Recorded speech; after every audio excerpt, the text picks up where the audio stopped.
Bem-vindos ao Pluralcast, o podcast do Grupo Pluralmed. Hoje, nós iremos trabalhar um tema que é cercado de tabus e inverdades. O mês de prevenção ao suicídio. A partir daí, surge um mês para a gente dialogar e promover a valorização da vida, o Setembro Amarelo. E para dialogar um pouco acerca desse tema, estamos recebendo Douglas Prado e Leila Vasconcelos, para dialogar acerca do tema e expor um pouco sobre a saúde mental, já que são profissionais com grande expertise na temática. Tudo bem? Sejam bem-vindos. Olá a todos e todas, eu sou Leila, psicóloga, formada pela Universidade Federal do Ceará, Campus Sobral. Olá, sou Douglas, formado na Universidade Estadual Vale do Acaraú e sou professor de Educação Física. Vocês poderiam compartilhar um pouco sobre a experiência de vocês no âmbito da saúde mental, onde atuaram, como atuavam e qual era esse papel de vocês dentro da saúde mental? Eu atuei durante 5 anos e 6 meses no CAPS-AD de Sobral. Anterior a isso, eu passei 10 meses no CREAS. Sou psicóloga clínica também, atendo na clínica, mas eu vou compartilhar um pouco da minha vivência de CAPS-AD, né, que foi onde eu aprendi muito, foi onde eu também pude crescer profissionalmente. Trabalhar com saúde mental e trabalhar com o uso de substância, né, o CAPS-AD, né, o Centro de Atenção Psicossocial de Álcool e Outras Drogas, né? Então, lá no CAPS-AD, a gente oferta esse cuidado para pessoas em sofrimento mental decorrente do uso abusivo de substância.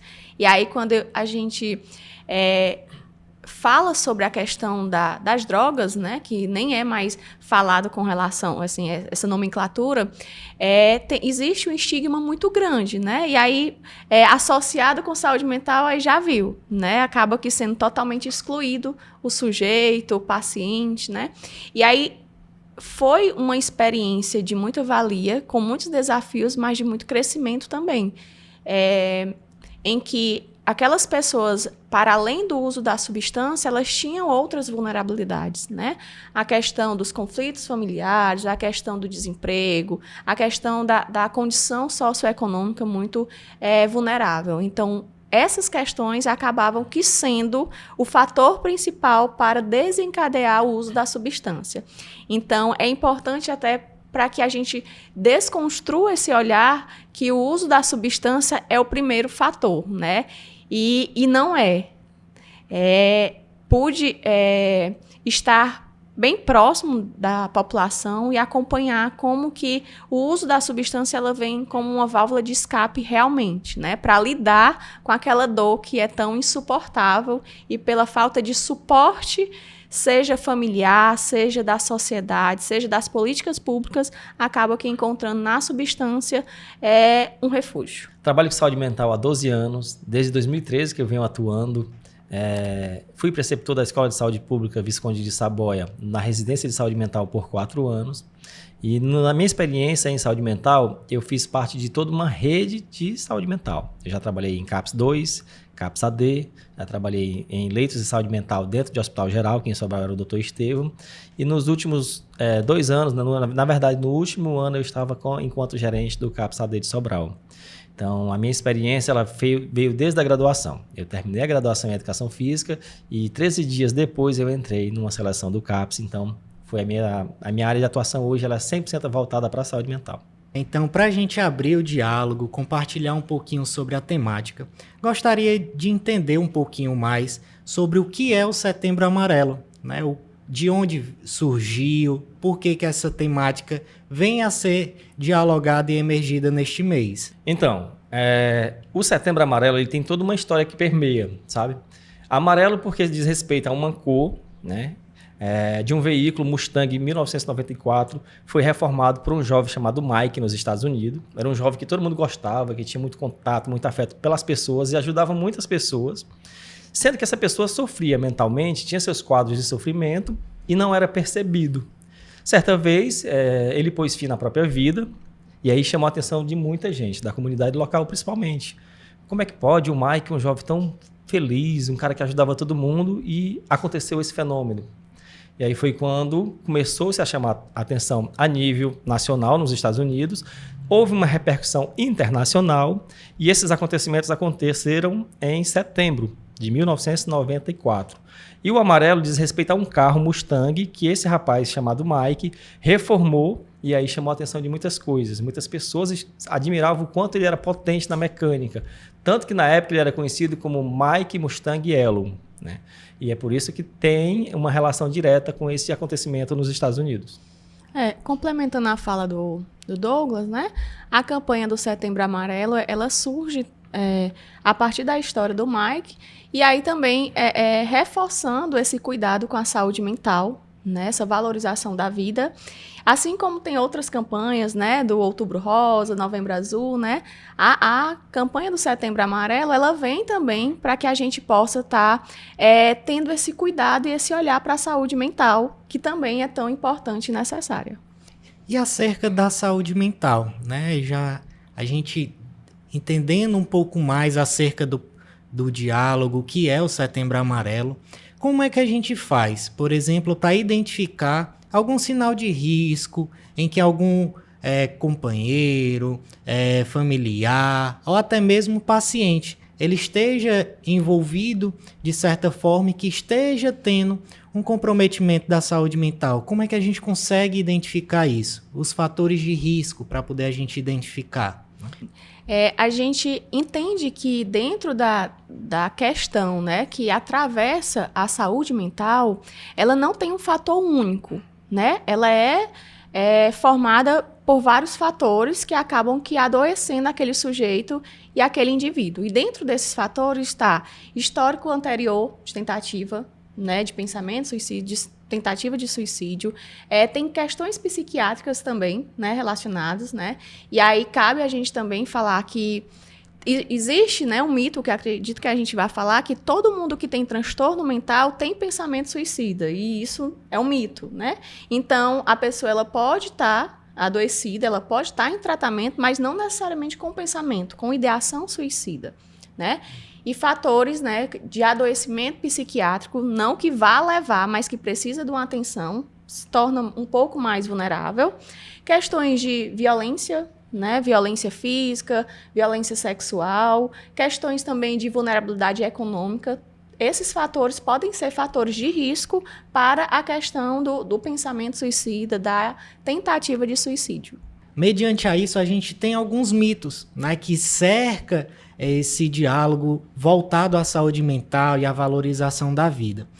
Como já foi falado, esses mitos, existe algum outro? Quais são os principais mitos voltados para essa questão acerca da valorização da vida, do suicídio? Eu acho que o maior desafio nosso hoje é exatamente quebrar alguns paradigmas que envolvem esse fenômeno. As pessoas elas têm medo de conversar, elas têm medo de dialogar na família, com profissionais da saúde, com um amigo, porque acreditam que vão sofrer julgamentos e sofrem.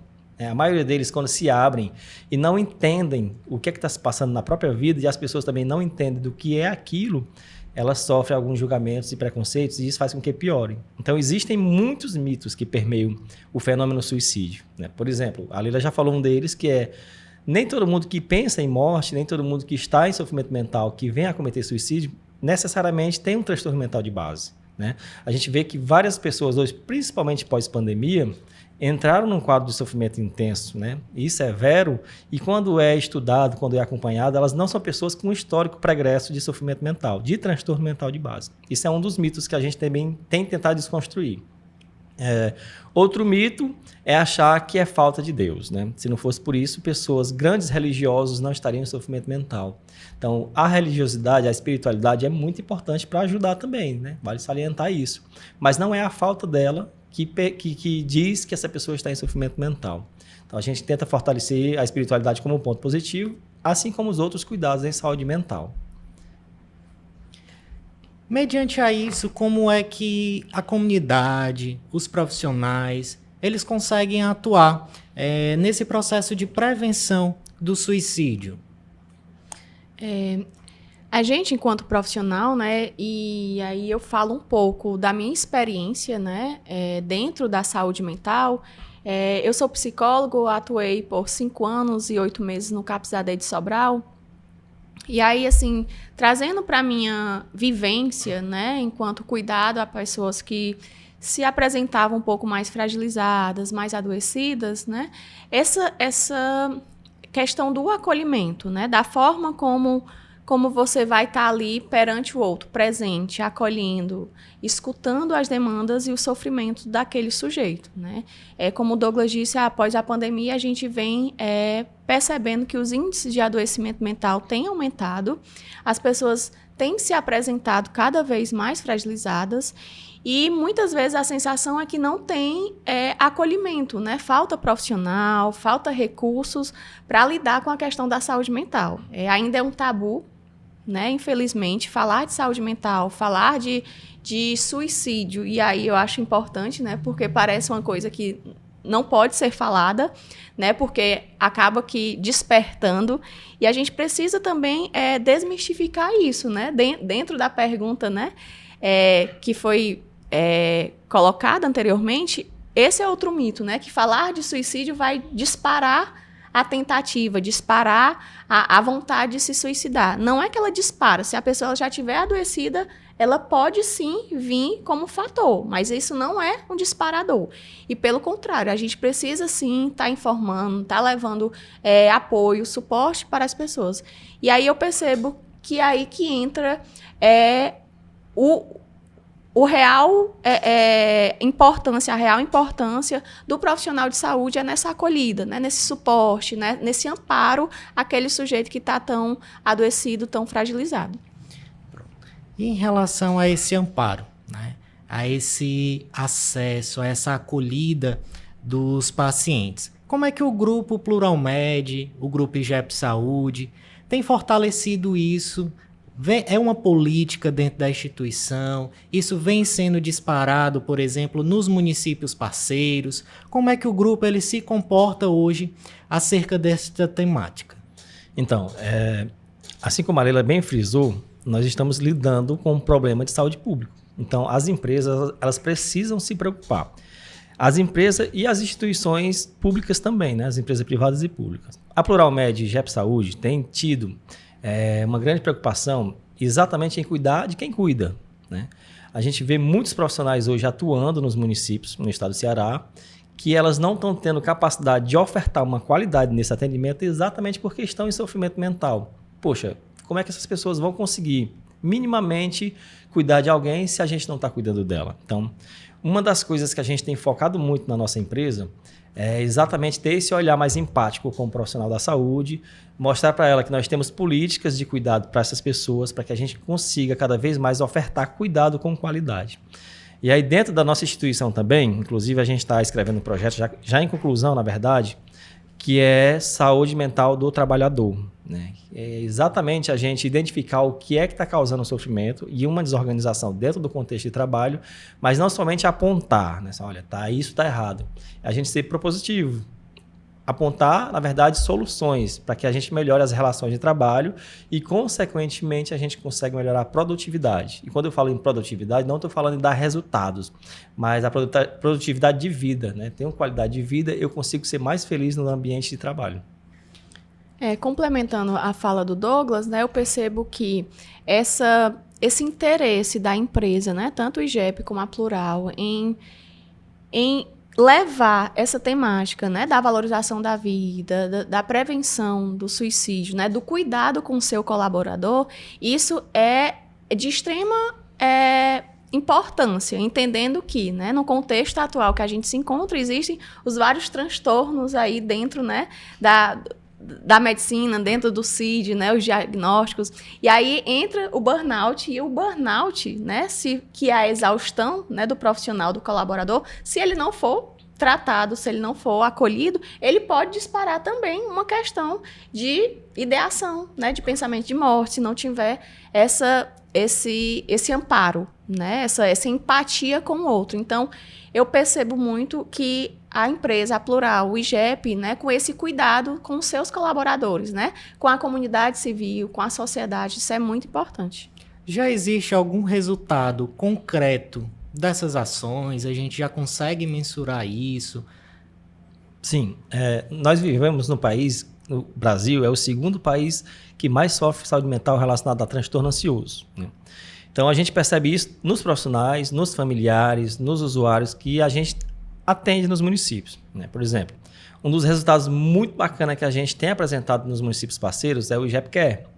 O IGEP-Care e o IGEP Saúde, eles ofertam cuidado tanto para os usuários, para as crianças que têm o TEA, né, o transtorno do espectro autista, que, consequentemente, gera uma carga de responsabilidade e sofrimento para os familiares, e mensalmente a gente tem ofertado também atendimento para as famílias, para as mães atípicas.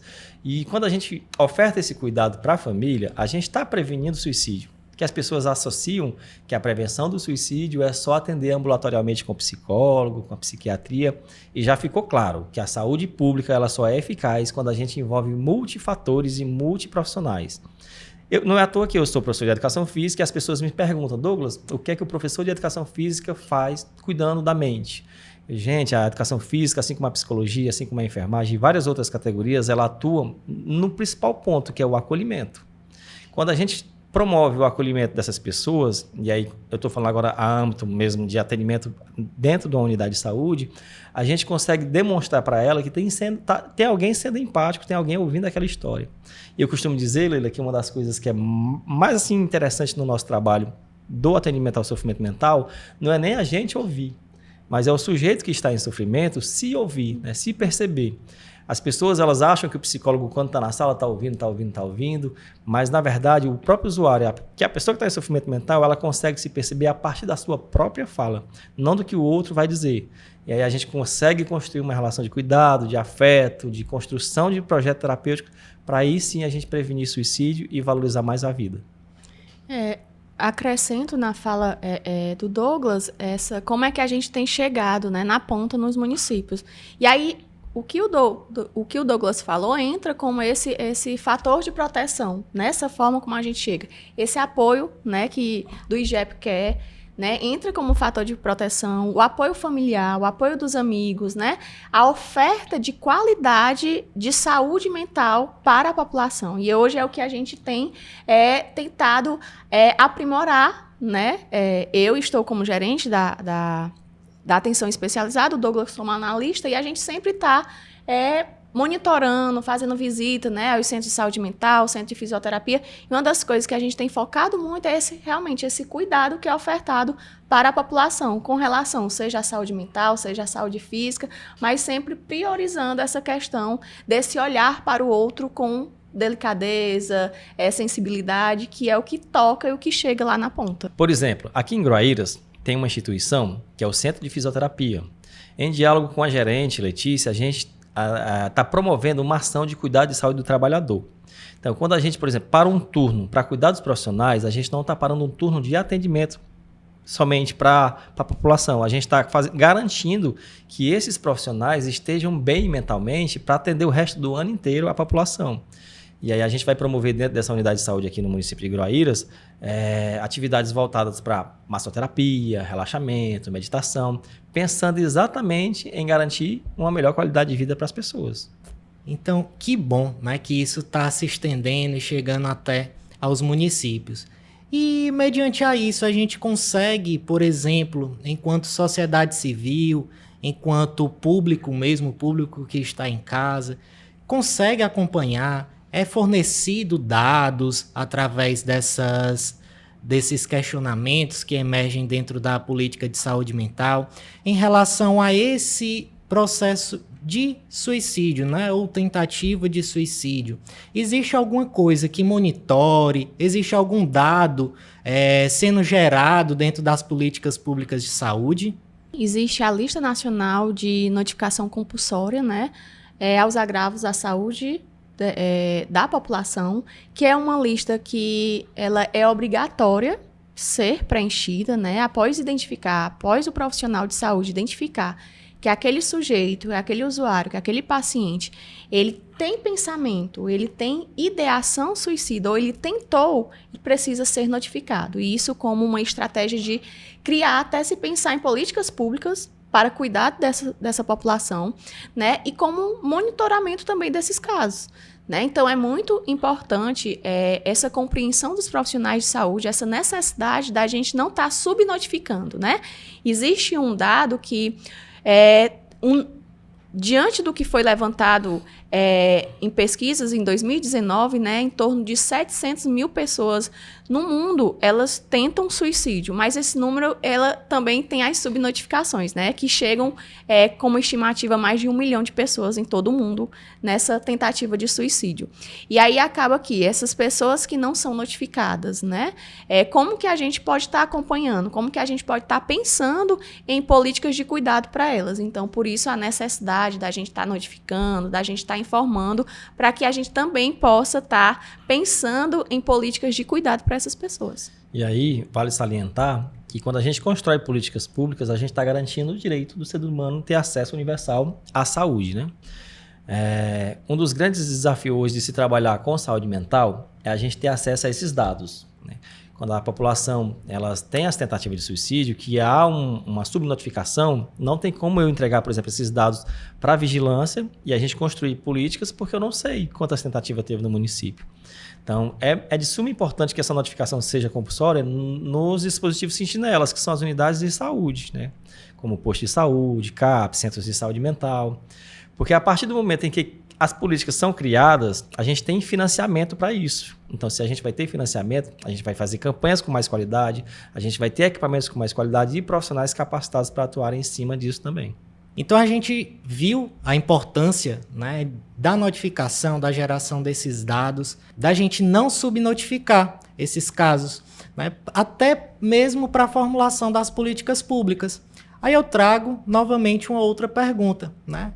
Após isso, quais as outras políticas públicas que a gente tem de proteção à vida, né, de geração mesmo desse programa em si? Então, existem vários meios de a gente tentar promover a saúde mental das pessoas através dessas políticas. Por incrível que pareça, a população talvez não saiba disso, porque para mim, quando eu não tinha experiência em saúde mental, foi surpresa também, o emprego. Pessoas desempregadas, elas tendem a desenvolver quadros de sofrimento mental.